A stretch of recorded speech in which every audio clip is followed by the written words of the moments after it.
have a confession to make. I am terrified of octopuses.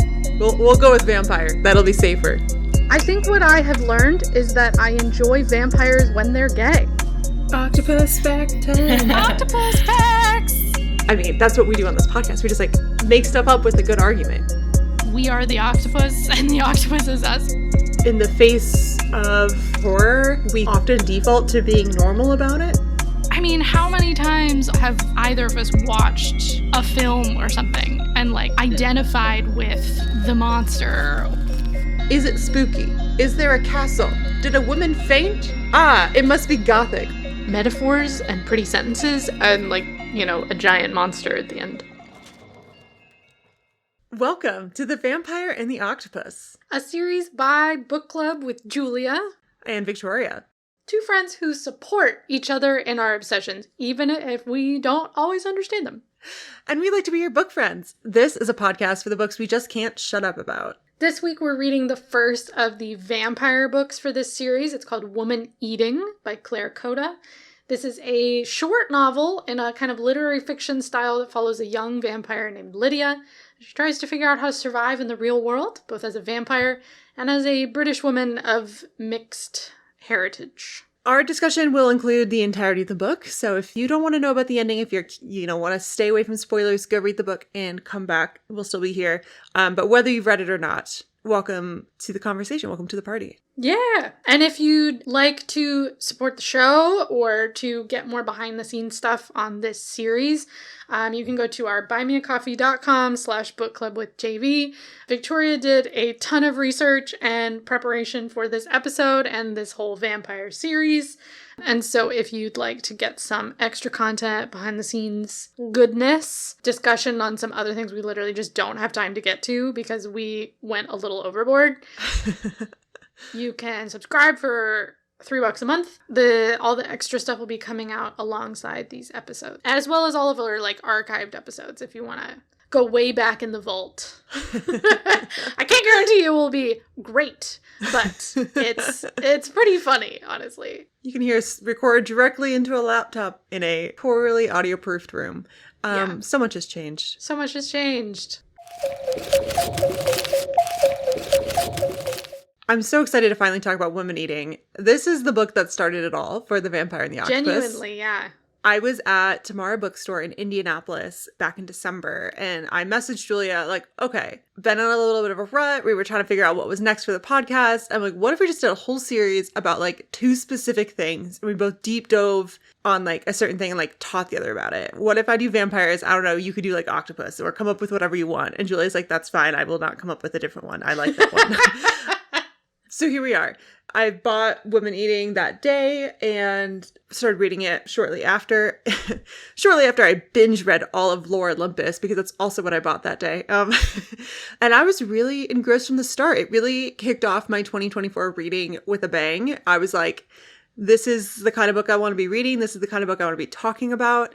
I enjoyed the world and the moodiness. I really liked how, maybe because I just read all of these sprawling mythological comic series, Lore Olympus, that I was like, I like that I'm just sitting in a room with like one person and like a couple other characters around for some plot. But yeah, there's so much about food. It just made me like curious to like watch some YouTube videos. And then thinking about this book and like trying to ideate how I wanted to talk about vampires for this series, it kind of built the thematic approach that I wanted to explore. So in this book, we'll revisit that, which I introduced in our vampire intro episode, and we'll like deep dive into how we see common tropes of vampirism turned on their head. To quote the New York Times Book Review, one of the most original vampire novels in ages. Which I think is pretty accurate.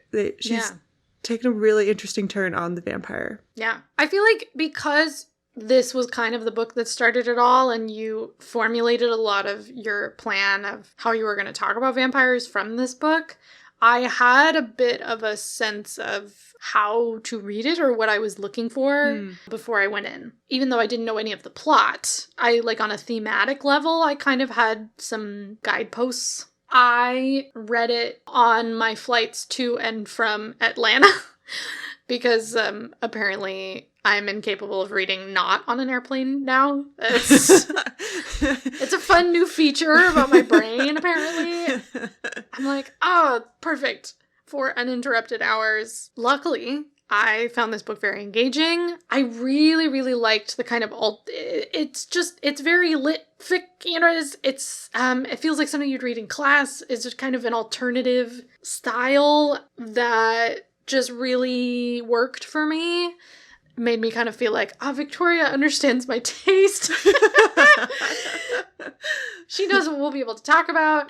The vampire, I kind of experienced it as like the vampire as like this extended metaphor for all these different themes that we're going to be talking about. And so it didn't really feel, this sounds insane to say, but I never really believed she was a vampire. I never actually thought of her as a vampire. I just thought of this as like a poem almost, where it's like, a kind of extended metaphor for identity and belonging and finding your way as an adult and like thirst and just all these other things. So I never really like, I'm realizing this right now. I never really believed her. You're like, great first pick on vampire novel. Wasn't a vampire. Well, I think what you're picking up on, and even though I'm like, oh, this book is so emblematic of so many vampire themes, and we're playing with these tropes in interesting ways, it is, like you said, it's very much a lit fic. If you're not familiar with the publishing genres that the industry has put in place to sell books, lit fic is just like, it's more realistic. Maybe there's some like, you know, whimsical or mysterious elements, but they don't really land in a specific genre. It tends to be a little bit more literary in like the sense of not necessarily that it's difficult to read, but just that it's like thematically super rich. And it's not like, I don't know, it's like lit fic, I can only explain it by what it's not. Like it's not part of a series, you know, it's not going to become a trilogy or like an ongoing murder mystery series. And so many vampire novels fit into gothic or horror or even sci-fi in a way. But this one kind of bucks those trends and it says, yes, I'm going to play with vampire tropes, but no, it's not going to be very gothic. It's not going to be very horror. There are horrific things. There is a dark, moody room without windows, but like otherwise doesn't scream Dracula with like a castle and like organ pipes or something. Lit fic is what you get taught in a writing workshop. That's the best way I know how to describe it. Through those workshops, a sort of style has developed, and there are genre conventions to it. Part of those genre conventions are the absence of genre conventions from other genres. But it has some of its own style. It has some of its own pacing and punctuation and but that's the best way I know how to describe it. It's like if you've taken a writing workshop, like that's what they teach you. Before we get too far away with our discussion of the novel itself, I want to back up a little bit and talk about our author. So Claire Kohda is an English-Japanese author, musician, and artist. She regularly reviews books for publications such as The Guardian and the Times Literary Supplement, and Women Eating is her debut novel. She started writing this in 2020, and you can see that kind of oozing loneliness, that solitude. I was walking with someone today, and we were in an area that was very empty of people, and the person I was with forgot the word solitary and they described it as solitude-y. And this book is also very solitude-y. I laughed so hard. I loved it. I'm like, this is the new word and I want to make it happen. So many books and things are things that have been made in the kind of pandemic era we are now experiencing. You know, movies that now have, like, you can tell they were filmed during the pandemic because of the lack of extras or the types of environments they choose or whatever it may be. And I feel like at a certain point down the line, there's going to be a kind of 2020s revival of like, they're going to call it like pandemic core or like, because right now there's a whole resurgence in the music industry of like Y2K. Yeah. Midwest emo is coming back. Yes. And it's not just like the sounds that were popular in 99 and 2000, but it's like the whole aesthetic of like the world might end. And so there was a lot of like tacky futurism, like the whole thing is coming back. And so I'm like, in 20 years, 2040s, so there's going to be this revival of like pandemic era. It's going to be all these like traumatized people looking back on their childhoods locked in their homes, and it's going to be so empty. It's going to be very solitude-y, where there's like no extras and there's no people around, and it's just like two people walking in this vast empty space, and like, I'm calling it now. You heard it here first, folks. 2040 is the resurgence of solitude. We got to trademark it. So while Kohda has had, a more recent start in her literary career, this book came out in 2022. She is a woman of many talents. She is a professional violinist, and she has performed with the likes of Jessie Ware, RYX, Pete Tong, the London Contemporary Orchestra, and the English Chamber Orchestra.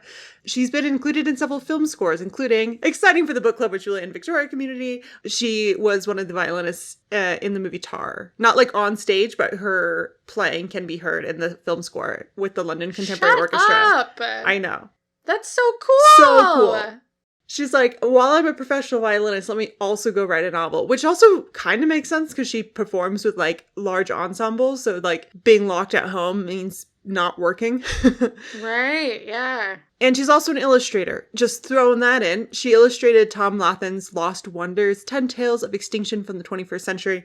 It's a nonfic book coming out in September 2024. She did the illustrations for it. And I'm like, what do you not do? Okay, cool. Because isn't she like journalist as well? She writes a lot of like book reviews. And so she does like journalism with like within the arts. I don't know if she would give herself the title journalist based on the bios I've read. Wow. What a woman. Yes. So Claire Kohda's novel, there's a lot of parts that are relevant to her own background, so I wanted to touch on those. She's the daughter of a Japanese mother and a white British father. And so she has the experience of being mixed race in England. And as a child, her family didn't really have a lot of money. They didn't live in a very wealthy area.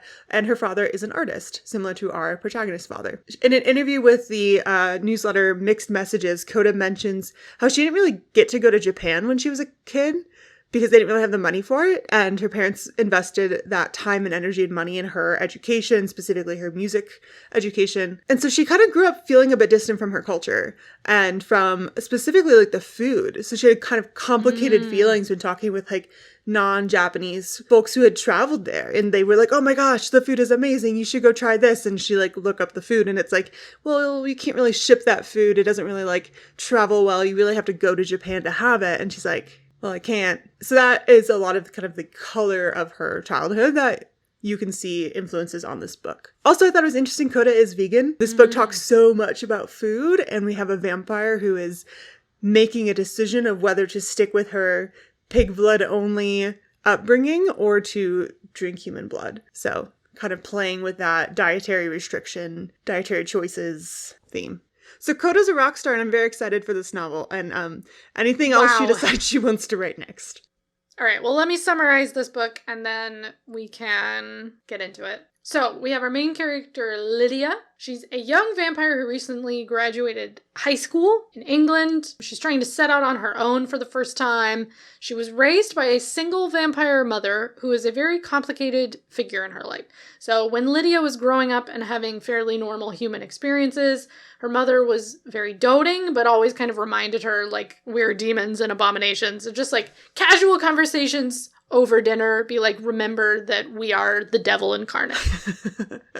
And then as soon as Lydia kind of stopped growing and was kind of fixed in the way she's going to be for the rest of her life, her mother started regressing in a lot of ways and treating Lydia with this kind of distant coldness and kind of having a mental breakdown a bit, forgetting or wanting to forget that she's a vampire. Her teeth were falling out, like not doing great. So Lydia puts her mother in a care home and moves out of their house with her few belongings and the last of her pig blood supply and takes an internship at an art gallery. However, she soon realizes she does not have enough blood to sustain her, nor a reliable way of acquiring blood, as buying pig's blood from the butcher, which is what they did when she was growing up, is actually illegal. And she was never taught any other way of sustaining herself from her mother, because again, remember, her mother thinks they are abominations. So the central drive at all times of this book is that she's spending the entire novel desperately hungry and trying different methods of alleviating her hunger. So that's kind of the through line, hence the title, Woman Eating. Okay, her human father, who died when she was born, was a fairly niche but successful Japanese painter, and Lydia has always wanted to follow in his footsteps. And she doesn't really know much about him, but like painting is kind of a way to be close to him. So she rents an art studio space that she's secretly living in, kind of two birds, one stone, in a refurbished warehouse where there's kind of this collective of artists. She gets close with the manager of the building, Ben, who makes clocks. I forgot that detail. That's so fun. It's very funny. And they clearly have some kind of sexual tension right from the beginning, but he has a girlfriend named Anju.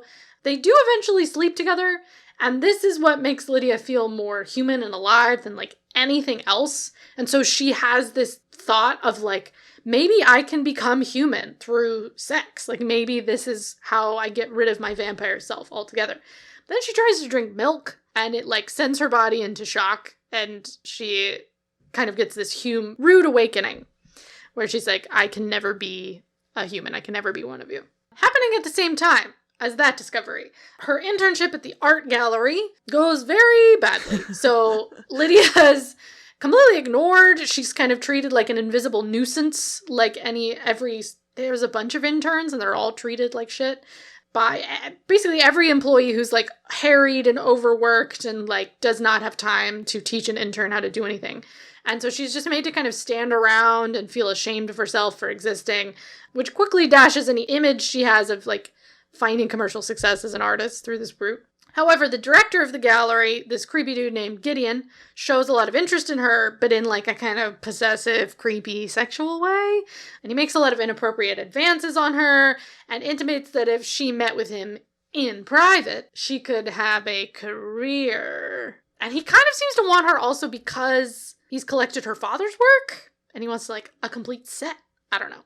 It's gross any way you look at it. And Lydia also finds out that this is what happened to one of the other members of like her art collective who stopped making art after she left the same internship a few years ago, that this is also what happened to her. So after Lydia kind of gives up on her desperation to be a human through having a normal job, having a quote-unquote normal relationship, trying to force herself to be human and not be a vampire, she finally gives into her hunger and drinks the blood of this gross, gross predator man, Gideon, and kills him. And it's very satisfying. And by drinking his blood, it allows her to experience the food and the memories that he has experienced that she's always kind of desperately wanted to, and including pieces of her father's art that he's collected. Feeling on top of the world, finally satiated, she moves out of the art studio, she removes her mother from the care home, and she moves them to a new city to try and start over as a fully fledged vampire. So there we go. Okay, so I'm excited to dive into all the different vampire tropes and how Claire Kohda is kind of turning a bunch of them on their heads. So a little review. These are tropes I picked out. Obviously, there's so many others, but these are particularly my favorites and the ones I feel like are most consistently there across all the vampire stories. So we have this idea of the cursed immortal. So like from the earliest rumblings of vampires, we have this idea of like unholy or cursed beings, and whether they live forever or rise again after being killed or just live for like a very long time. Our vampire stories have creatures that are anti-religion or anti-Christian specifically and walk this earth for longer than humans do. Next, we have the idea of the invading foreigner. So the vampire can be a symbol of like the other and is often from somewhere else, not from where the story is being set, and invading someone else's sense of safety or invading their community or invading something. So we get a sense of who people are afraid of at different periods of time based on who their vampires are in their stories and where they come from. Next, we have the idea of the sexual deviant. Since like 18th century German vampire poems, vampire literature has pretty consistently had themes of sexual predation, sexual deviance. So in many ways, writing a vampire encounter is another way to write about sexuality, or more specifically rape, in a lot of stories. And lastly, I cannot take credit for this one because when I read Claire Kohda's, I wasn't even thinking about this. This was something I came up with in my research, and I still cannot find who to attribute to, so if you know who it is, let me know. The idea of the pursuit of justice. So every vampire story, whether it is justice we want to get behind, or just someone's personal vengeance, we have an idea that there's some sort of pursuit of justice. So with that little review, let's dive into how we see these show up in women eating. The Cursed Immortal is probably the one I found the most interesting, so I want to talk about it first, because I could stay here all day, and Julia will help me rein it in. and so we don't talk about it for too long. To start, Lydia very much inherits the worldview of her mother, and as you've already signposted for us, this idea of you are a demon, you are a devil child, you are unholy, you are not good. And this really is like the foundation of how Lydia sees herself, and this novel could be, if you wanted to, truly an arc of just religious deconstruction. You know, like, she isn't religious in the sense of following a specific sect. Her family doesn't pray, but they have this idea that there is an order to things dictated by a higher being, and this is where we fall in it. And it's her deconstructing these ideas through the course of the novel. Do you want to read this quote I pulled? This is from very early pages of the book. We're starting out with a quote that Lydia's mom said. She says, "Something else lets us eat, not God. God wouldn't want to help a demon survive, and that's what we are, Lids. We are unnatural, disgusting, and ugly. Look at us. We are just sin." Mom then had reached across the table for my hands. "But it's okay," she said, "because we are the same, so we have each other." And then she said our prayer, the version that suited us, which wasn't to any higher being, but just to the pigs whose blood we drank. Oh my God. Talk about instilling shame from day one. Yeah. Calling your child unnatural, disgusting, and ugly. Good Lord. And then the sense of dependency it creates, right? Because she's like, we're the same and we have each other. Lydia's mom, we don't know the full story. We have this unreliable narration from Lydia and also her mom as far as like how it came to be. But basically, Lydia's mom's been a vampire for a very long time. And eventually, about 18 years before the story starts, she had somehow conceived a human child. Lydia, as an infant, was very sick, wasn't going to survive, and so her mom turned her to vampire. That's the story we're told. It's like, leaves a lot to be desired of like, was it intentional? Was she actually pregnant? Did she steal this baby? What stories are she telling Lydia versus like what's true? We don't really know. Was she actually born as a vampire and like she needed to drink blood in order to survive? There's just a lot unknown around that. But Lydia then has so much dependency on her mom as like the only other person who knows her and who gets her. And we know from the very beginning, this relationship has devolved. And we're kind of picking up in the middle when things are not great. But by the end of the book, we see Lydia's transformation.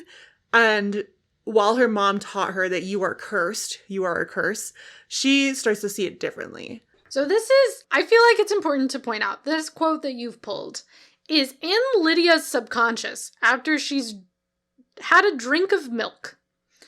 And there is milk flooding through her veins. And she is like kind of dying, kind of having a heart attack. And she has this kind of vision hallucination of, the way it's described is kind of weird, but you realize at a certain point they're like veins and arteries. Which one's blue, which one's red? I don't remember. But like a vein and an artery sort of snaking their way through the darkness and kind of guiding her. And then we see Lydia standing in kind of a desolate wasteland at the end of the world with her mother. And this is all in Lydia's mind as she's like kind of dying. Good context. For context, because it's like, it's a huge kind of breaking of her delusion that she can be a human like her mom wants her to be. And so this, I feel like, is kind of her talking to her inner critic, her inner mother, that, you know, the voice of her mother, it's kind of imprinted in her head. That's her kind of talking back to it.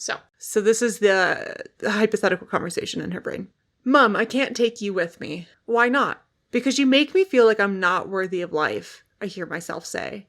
You just act like you're dead, like you died when you were turned. How can I live my life with the shadow of that over me? Then her mom says, that is when I died. You know we are dead, both of us. We are dead, my mom says, though her cheeks are rosy. The sun has come for us, Lydia. She looks at her reflection in the mirror. Let me go with you. I'm skipping a little bit here. Lydia says, we're not dead, we're not evil.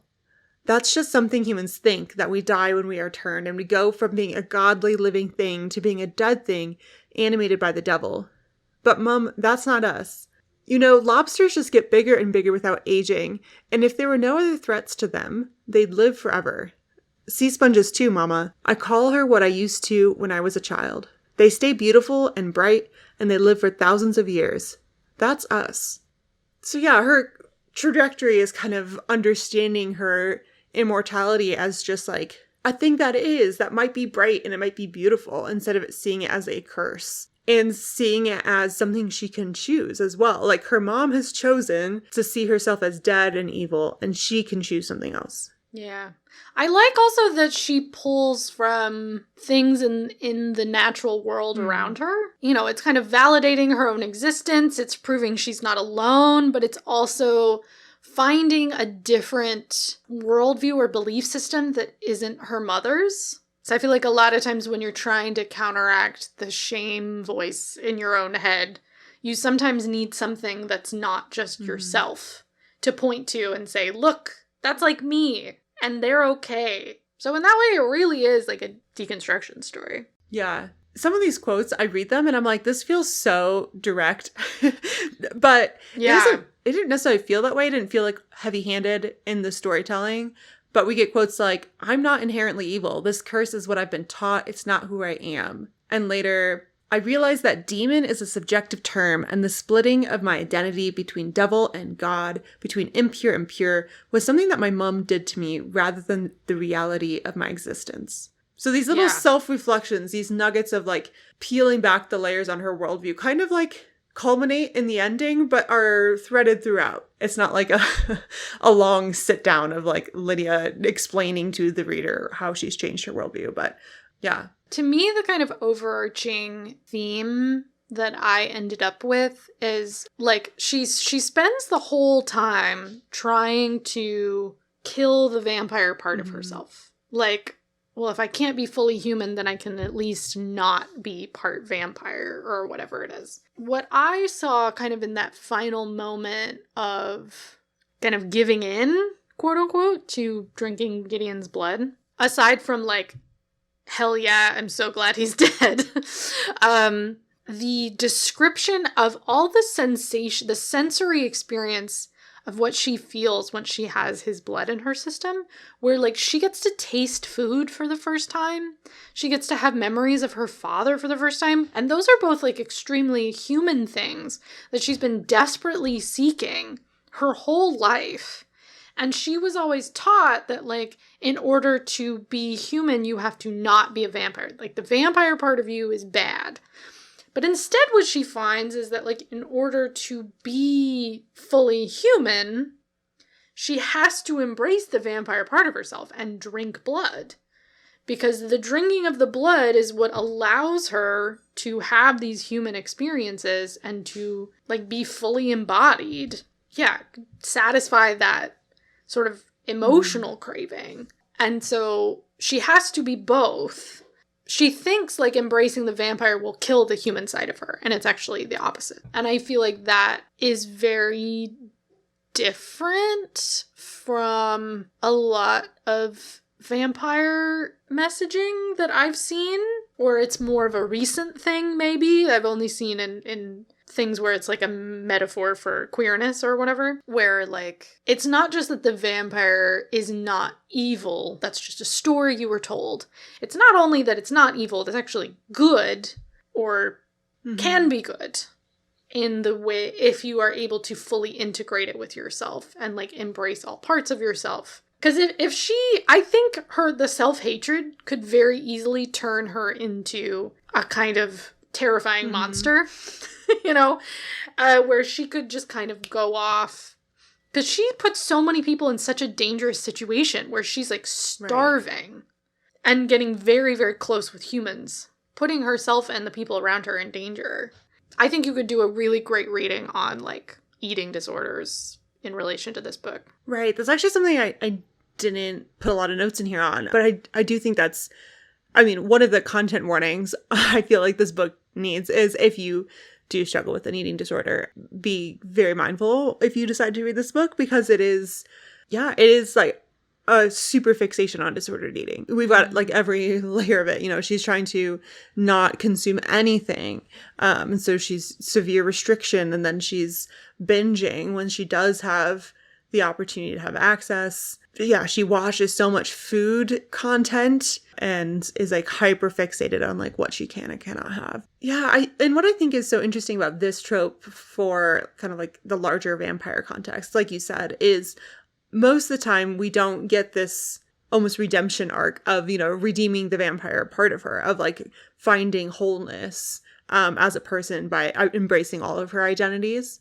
Even some of the more self-reflective vampires, I think, are typically written with much more of like, my identity is vampire and not I'm half vampire, I'm half human. Right. And so we see this kind of like mixed dialogue happening of like what it is to, I have a human father, like there is a humanity in me, and my mother was a human before she was a vampire.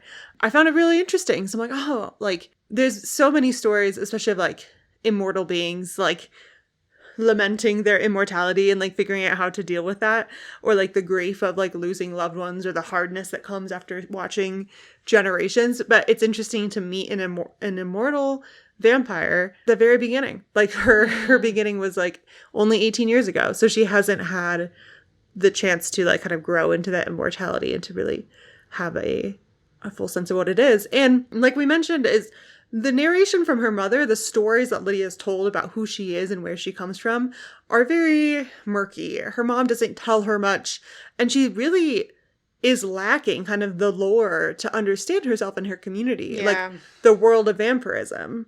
And so she doesn't have examples except her mother. And so we see her identifying these three figures in a painting that she's like, you know what? Something in me thinks these are actual vampires. And so she sets out with kind of this purpose of, I'm going to go find them, when she decides to leave London and kind of start over. And not necessarily those exact three people depicted, but the sense of like, there must be other vampires out there, and let me go learn from them, which I think is also part of this deconstruction journey of finding other models. And I think there's something beautiful too that she takes her mom with her. There's not much said there. It's literally part of a sentence. It's not even a whole sentence, that she goes and picks up her mom on the way. So we don't know what their relationship is going to look like, but she hasn't left her mom behind, which is where we start the book, is her leaving her mom at the home. The mixed identity, I think, is, you're absolutely right. I think that is kind of what makes it unique. Because, yeah, a lot of vampire stories where they're having to come to terms with their identity as a vampire, it's like accepting the fact you're no longer human at all. Whereas this is very much like, I am both, but in order to be one, I have to be both. Yeah. The interesting thing is, like you said, like, she's so lonely, and she has almost no voices. She has no one she can talk to about this. She has almost no voices other than her mother's in her ear about who she is and her identity. And so one of the ways that she sort of helps heal herself and process through that is by stealing this puppet from the exhibit. Oh, the puppet. Which, to me, I know it's ridiculous. To me, that was the least realistic part about this book. Like, I don't care that there's an actual vampire in it. The least realistic part is that, like, if this puppet was going to be on display and sold at a gallery, it would have been on a list. They would have looked for it. They would have noticed it was missing. And they would have looked for it. And I'm like, unless they just weren't planning on selling it. This puppet, she finds out, is a Baba Yaga puppet. So, like, the whole the whole gallery, because they're selling these pieces. It's a private gallery. The gallery is all, like, folk art. And so one of the things is, like, an old-timey little puppet theater with these little puppets. And one of them is a Baba Yaga puppet, which is kind of a classic Eastern European folklore figure who's this sort of older, reclusive woman who is sometimes painted in a more kind of friendly, she's misunderstood kind of light, and sometimes like she's the big bad villain who's going to eat the children. And her character kind of has a range, and she's used as kind of an archetype in a variety of ways. Very similar to vampires, honestly. Mm-hmm. Similar location. It makes you wonder, like, what Eastern European folklore had going on. That they had vampires and Baba Yaga, they just had some really creepy forests, maybe? Like, are they okay? I don't know. The way that she treats this puppet is the most unhinged thing about her. Like, to me, that's what tells me that she's really, really, really not okay. Yeah. Is what she does with this puppet. Because, like, her internal monologue is fairly tame, to be totally honest. And, like, the way she interacts with other people is very pulled back and isolated. Of, like, she kind of doesn't know what to do around people. Yeah, she doesn't give off, like, super weird vibes. No. You know, if anything, she's, like, really quiet, or people don't know her, or very reserved. And even her, yeah, like you said, her interior monologue is not like, oh, this woman is in need of help. You get flashes of it when you're like, look at all these maladaptive coping behaviors. Yes. Yes. And this puppet, she, like, steals it impulsively, paints it in different ways, and processes a lot of feelings through it. And then at a certain point, she starts teaching it. Like, she puts it on her hand and has conversations with it and reads books like she's reading it to a child, and, like, paints like she's with the puppet on her hand, like she's painting for the puppet, and, like, explains things to the puppet. And to me, it just gave off, like, a very bizarre, messed up kind of version of, like, parenting your inner child, where she really heavily identifies with this mythical figure of Baba Yaga. And she even calls herself Yaga at the gallery opening, when she just has to stand against a wall and be invisible for, like, 5 hours. At a certain point, someone forgets her name, and they're like, what's your name again? And she says her name is Yaga.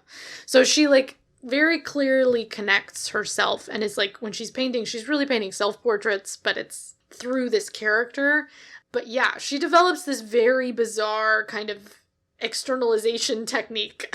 Just, like, she has literally no one to talk to, and so she has to talk to this little puppet of a witch. It's so haunting. It's, like, really, yeah, that is probably the creepiest part, I think. And then also Gideon, the sexual predator.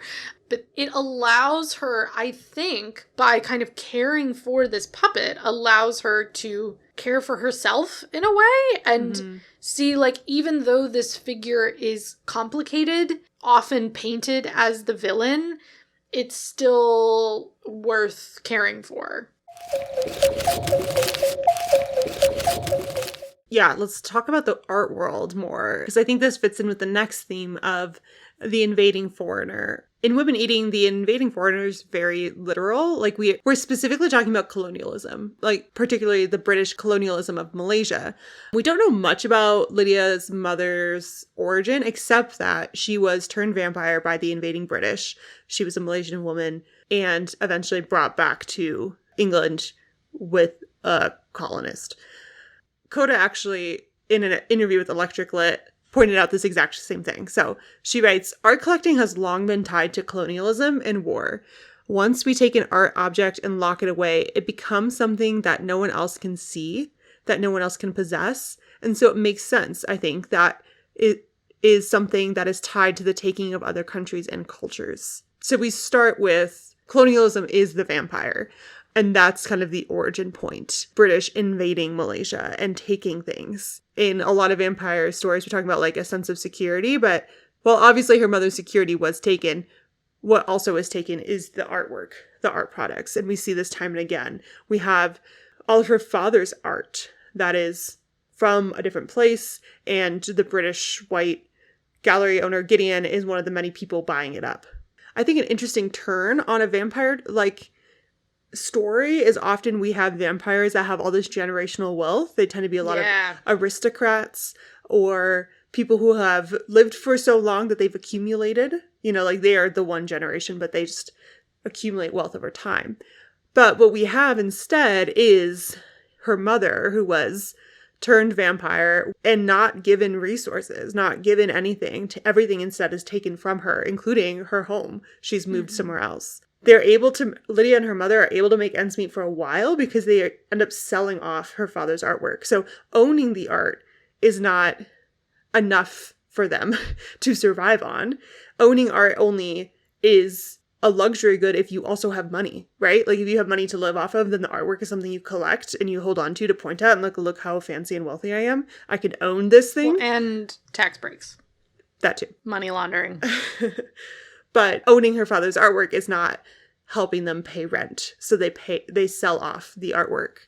So it's interesting to have vampires living in poverty. And it opens up the whole premise of the beginning, which is Lydia doesn't have anywhere to live. She gets some of her stuff stolen right at the beginning. And so she's down to like the clothes on her back kind of deal.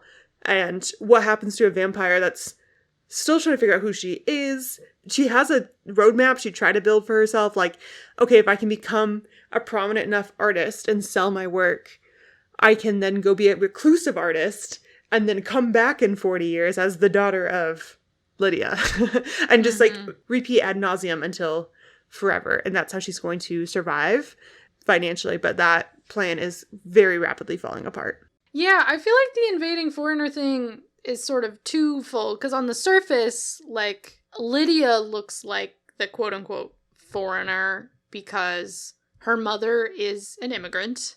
You know, there's some very poignant moments where it is made very clear to Lydia that she is seen as an outsider. Like the man in the nursing home who fought in World War II and the Pacific Theater and thinks she's the enemy. And he says some colorful words to her. It seems like there's on that level where she's trying to deal with the fact that she's an outsider for a couple reasons on multiple levels.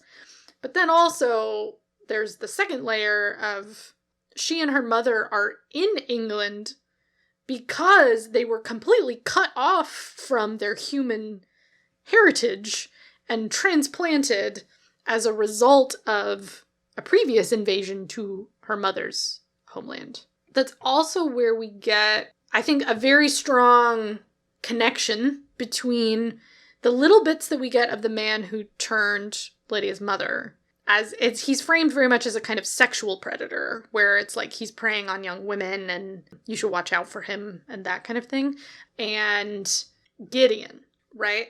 He is very explicitly described as a vampire, where Lydia has the thought, like, wait, is he a vampire? Because he's creeping in the shadows and watching people, and he just has very strong predator energy. Yeah. BPE, big predator energy.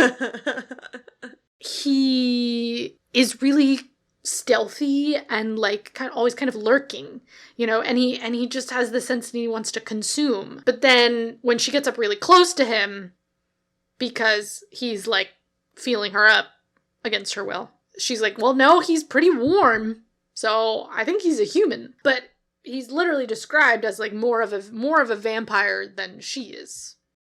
I thought that was interesting for her as a vampire to be like, he looks like movie vampire. Yeah. Like, he's following more vampire tropes than I am. Like, what's up with this dude? Yeah, big predator energy for sure. BPE. But the thing that makes him so vampiric is his need to consume. So he's the art collector that's like swallowed up all of Lydia's father's art. Like there's this sense she kind of feels icky.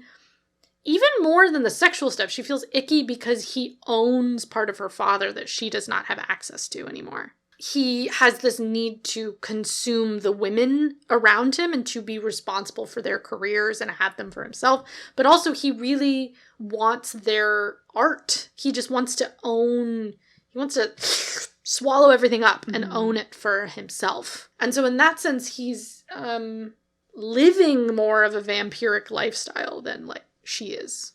Yeah, Claire Kohda had also, in that same Electric Lit interview, she said, there's a lot of taking and taking back in woman eating.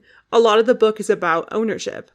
The book is partly about colonization, yes, but also about consuming culture through food and through collecting art, consuming and taking lives, and about how sexual assault can be like a kind of colonization of the body, a kind of taking of ownership. These are all examples of types of vampirism, but the first vampire in the world of woman eating was always, in my mind, a colonizer. And I think it's interesting how she draws this line of like sexual assault as colonization of the body. And yeah, the invading foreigner sure, she might look like on the surface level, like she's this outsider, but really the colonizer, the invading foreigner, is this crusty, creepy dude that is sexually assaulting women. I think it's interesting how she talks also about the consuming culture through food. And so we see Lydia like trying to consider her identity not only as human and vampire, but also trying to connect with her Japanese roots specifically, but also Malaysian roots. And she feels so disconnected because she can't actually eat the food. And so she watches endless videos of people eating food, making food, recipe videos, trying to like vicariously live through it. And like you mentioned earlier, the way she actually was able to experience this in the end was by leaning into her vampirism and drinking the blood of someone else. So I wanted to read this final scene at the end of the book. And this is after she has killed Gideon, and then she's also attacked someone else, another kind of man that gave creeper vibes, but we don't know actually anything about him. We get this very classic Claire Kohda approach, which is just a list. Yes. Super long list. Get ready to get hungry. Okay. Memories fill my mind as though they are my own, of not just events from Gideon's life, but of various flavors and textures.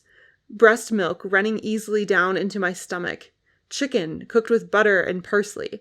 Split peas and runner beans and butter beans and oranges and peaches. Strawberries freshly picked from the plant. Hot, strong coffees each morning. Pasta and walnuts and bread and brie. Then something sweet, a panna cotta with rose and saffron, and a white wine. Tannin, soil, stone fruits, white blossom. And, oh my god, ramen, soba, udon topped with nori and sesame seeds. Miso with tofu and spring onions, fugu and tuna sashimi dipped in soy sauce. Onigiri with a soured plum stuffed in the middle, and then something I don't know. Something unfamiliar but at the same time deeply familiar. Something I didn't realize I craved.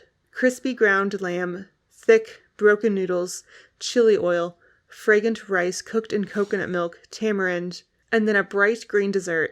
The sweet floral flavor of pandan fills my mouth. I run. I feel good. I open my mouth and the rain washes over my tongue. I didn't even catch that at the end, that last turn is Malaysian food. Exactly. I didn't catch that the first time. Because she goes through British food, and then she goes through Japanese food, and then the last section is Malaysian food. Oh my god. And she has been so long craving her father and his humanity, his art, who he could have been to her. And by extension, all the Japanese foods that she can't taste and try. But I think it's quite beautiful how in the end, she's also introduced to Malaysian food and kind of reminded, like, this is part of you too. Like, this whole journey is bringing all your identities together. And one of them is the Malaysian heritage of your mother, but also the vampirism of your mother. And I think this is kind of one of those moments of her coming to terms with all of this is me and all of this is my experience. I love that. I'm so hungry now. Dude, yeah. Well, something I didn't mention in my experience. There was one point where I was reading like the very first chapter of the book, I think, before I got on the plane, and I put on just a playlist of a YouTube channel of someone who, like a Japanese housewife, just like cooking. And I got so sucked in, I stopped reading. It was like so, oh my god, like, do you have any time to do anything other than cook? Like, I'm worried about this woman's life. I hope she has hobbies and friends. She has a hobby. It's her YouTube channel. True. I hope you make so much money from it. But oh my god, the food was amazing. Wow. I'm going to move through these last two a little bit quicker because we've really started to talk about these already. And now we're just going to like put the flag on it. So sexual deviance. We've talked about this idea already of sexual assault as the colonization of the body, as this consumption. And that's a lot of how vampire stories, especially the more traditional Western version of them, is talking about this sexual violence and using vampirism to talk about sexual violence. But Kohda's flipping tropes left and right, and here we have one of the most flipped, which is, first of all, the sexual assaulter is not the vampire. And secondly, one of the most human parts of the story, and what isn't really deviance at all, is Lydia having sex with Ben. The only deviance is that he's cheating. Well, okay, I shouldn't say there's no deviance on her part. But she's not really... It's not her problem. They're having pretty vanilla sex. They're not doing anything, like, wild, except, yes, he is in a relationship. He is cheating on his girlfriend. Thank you for not letting me blow past that major red flag of what's happening. That is a problem that she herself is not doing, but there is some deviance in the sex itself. Yeah. And what I found so kind of, again, re-emphasizing this theme of, like, Lydia becoming a whole person and embracing all parts of herself is that through sex, she connects with her humanity and feels satiated for the first time in days.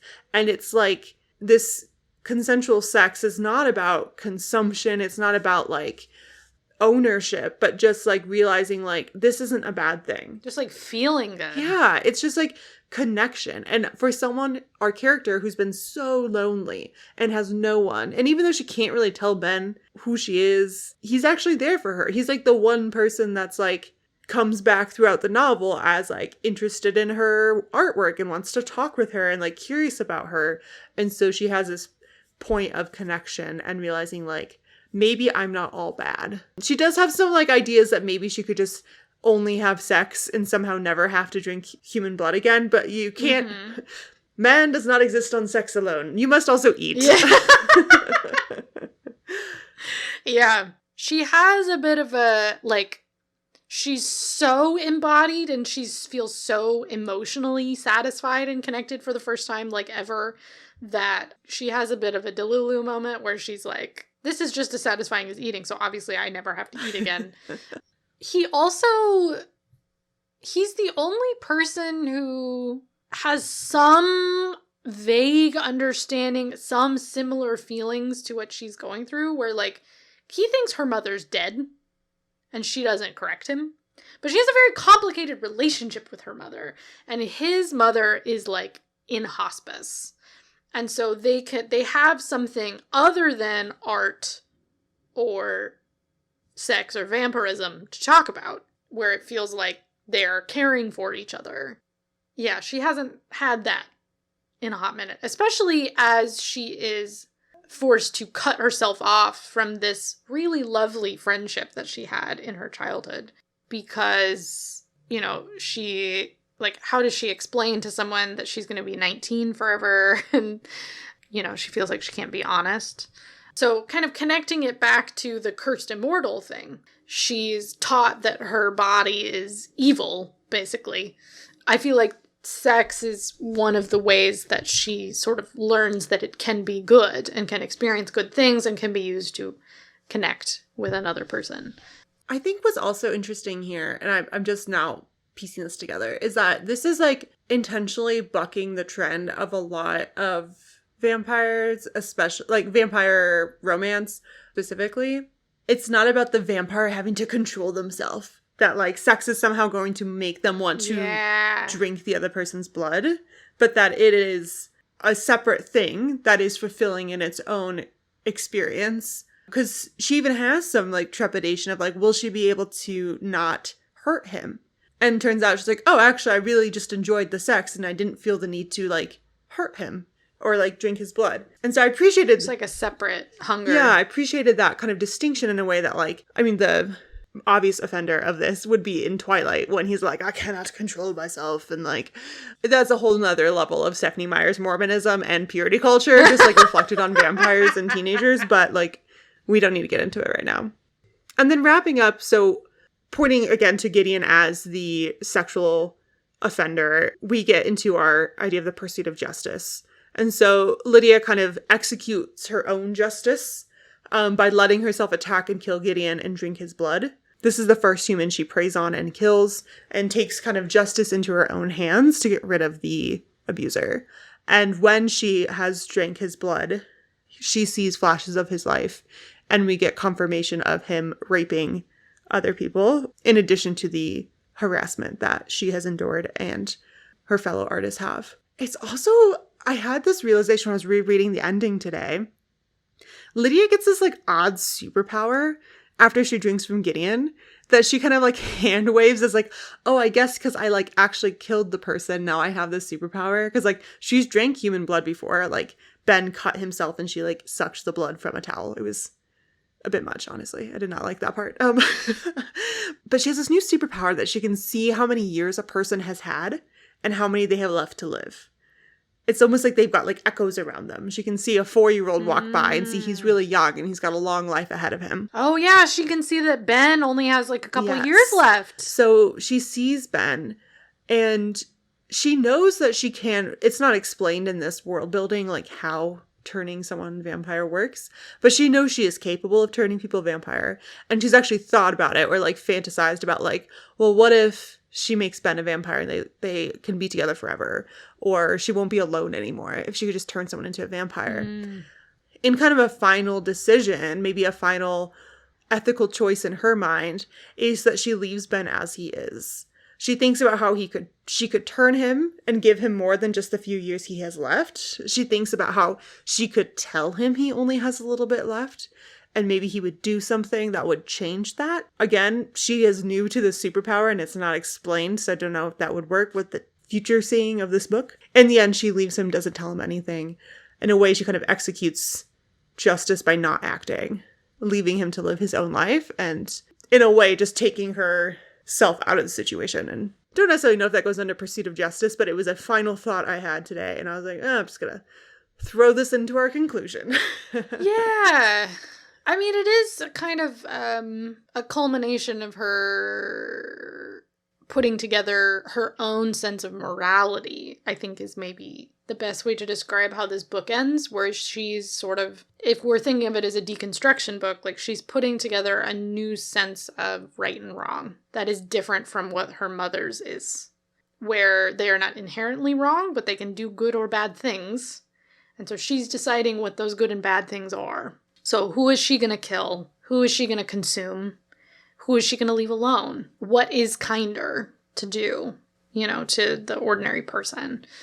And so I think even more than justice is like she's kind of deciding, or she's realizing she can be a force of justice. She can be a force of good if she takes these predators out this situation. She takes down the colonizers, in a way. The sexual or artistic colonizers as well as the actual ones. And it's very satisfying. You don't really realize that's the arc that you're building towards, but you get to the end and you're like, yeah, right on, girl. You're like, I was mildly distracted by videos of ramen. I guess I didn't realize this deconstruction journey was happening. Yeah, she's reconstructing her sense of self, her sense of her body and her experience of the senses, her everything. You get the sense that it's going to continue to be hard, but because she's now okay within herself, things are going to be okay. The situations might not always be, but she'll figure something out. But it still ends on a kind of a lonely note. She does have to leave behind this community of artists that have embraced her. And we don't get a lot of what's next. It's a pretty short ending. So for people who enjoyed reading this, what would you recommend that they check out next? Yeah, I feel like creepy, genre-defying lit fic, really anything by Carmen Maria Machado. We've read Her Body and Other Parties for the podcast, as well as Carmen Maria Machado's edition of Carmilla, which has a fun play on things that she has added. I would also recommend Tar Baby by Toni Morrison and When We Were Birds by Ayanna Lloyd-Banwo, which we have also covered. That one, I think there's a lot of connections where a lot of the themes, I think, are connected. I feel like a similar pace to the story as well.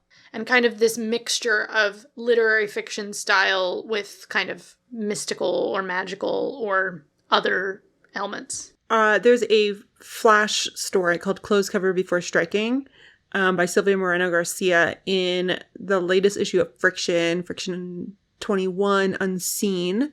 Full disclosure, I work for Friction. But the story is haunting and it's really short. It's one page. There's something about it that just like similar vibes. They live in a similar world. And then so many other books we've read for the podcast lately, or Julia has told me to read because we're going to do it in a future episode, feel really related. So Our Wives Under the Sea by Julia Armfield, for just like lit fic, but weird, very close to the protagonist, psychology, lonely women. Sea Change by Gina Chong, all about like coming of age as an adult and like finding your way. I think Sea Change is way more heartwarming. If you want more of a conclusion, I would recommend Sea Change. I think I was reading some of the influences that Claire Kohda mentioned that I'm like, oh yeah, makes sense.